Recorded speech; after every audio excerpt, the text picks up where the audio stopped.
आता आंबे खायला कोकणात जायची गरज नाही। कराड शहरात 45 वर्षांची परंपरा असलेले सुप्रसिद्ध आंबेवाले जाधव बंधू दुशेरेकर यांचे गोड व सुगंधी आंबे मिळणार विट्यात। जगप्रसिद्ध आंबा देवगड हापूस आला आता आपल्या विटा शहरात। एका महिन्यात आंबा खराब झाल्यास आंबा मिळणार बदलून। चला तर मग आजच संपर्क करा सुप्रसिद्ध आंबेवाले जाधव बंधू दुशेरेकर यांना। संपर्क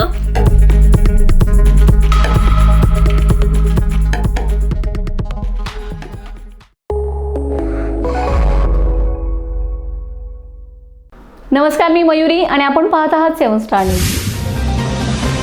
जिल्हा परिषद शाळातील वर्गखोल्या बांधकाम व दुरुस्ती बिलाचे मोजमाप नोंदवही MB बुक तयार करून बिल मंजुरीसाठी सर्व शिक्षा अभियानाच्या कार्यकारी अभियंता यांच्याकडे पाठवण्यासाठी तक्रारदार यांच्याकडे मंजूर बिलाचे 2% प्रमाणे 88,000 रुपयांची लाच घेताना सर्व शिक्षा अभियानाच्या कंत्राटी कनिष्ठ अभियंत्यास 88,000 रुपयांची लाच घेताना रंगेहात पकडण्यात आल्याची माहिती लाचलुचपत प्रतिबंधक विभागाच्या सांगलीच्या पोलीस उपअधीक्षक यास्मिन इनामदार यांनी दिले।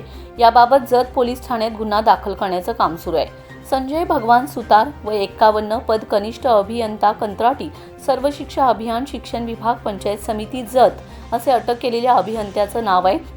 यातील तक्रारदार यांनी मजूर संस्थेमार्फत जिल्हा वार्षिक योजनेअंतर्गत जत तालुक्यातील जिल्हा परिषद शाळातील वर्गखोल्या बांधकाम व दुरुस्ती बिलाचे मोजमाप नोंदवही MB बुक तयार करून बिल मंजुरीसाठी कार्यकारी अभियंता सर्व शिक्षा अभियान शिक्षण विभाग जिल्हा परिषद सांगली येथे पाठवण्यासाठी तक्रारदार यांच्याकडे लाचेची मागणी केल्याबाबतचा तक्रारी अर्ज तक्रारदार दिनांक 24 फेब्रुवारी रोजी पथकास दिला होता। तक्रारदार यांनी दिलेली लाच मागणी तक्रारी अर्जाच्या अनुषंगाने पंचायत समिती जत येथे पडताळणी केली असता सुतार यांनी लाचेची मागणी केल्याचं स्पष्ट झाले। बुधवारी त्यांना जत पंचायत समिती आवारातील विस्तार अधिकारी निवासस्थानाजवळ 88,000 रुपये लाच घेताना रंगेहात पकडण्यात आले। सांगली ACBच्या पोलीस उपाधीक्षक यास्मिन इनामदार यांच्या मार्गदर्शनाखाली निरीक्षक योगेश चव्हाण, किशोर कुमार खाडे, प्रीतम चौगुले, अजित पाटील, सलीम मक्कांदार, ऋषिकेश बडनीकर, पोपट पाटील, उमेश जाधव, धनंजय खाडे, सुदर्शन पाटील, चंद्रकांत जाधव, सीमा माने, सागर नायकुडे, विना जाधव, चालक विठ्ठल सिंग राजपूत यांच्या पथकाने ही कारवाई केली। Bureau report 7 star news.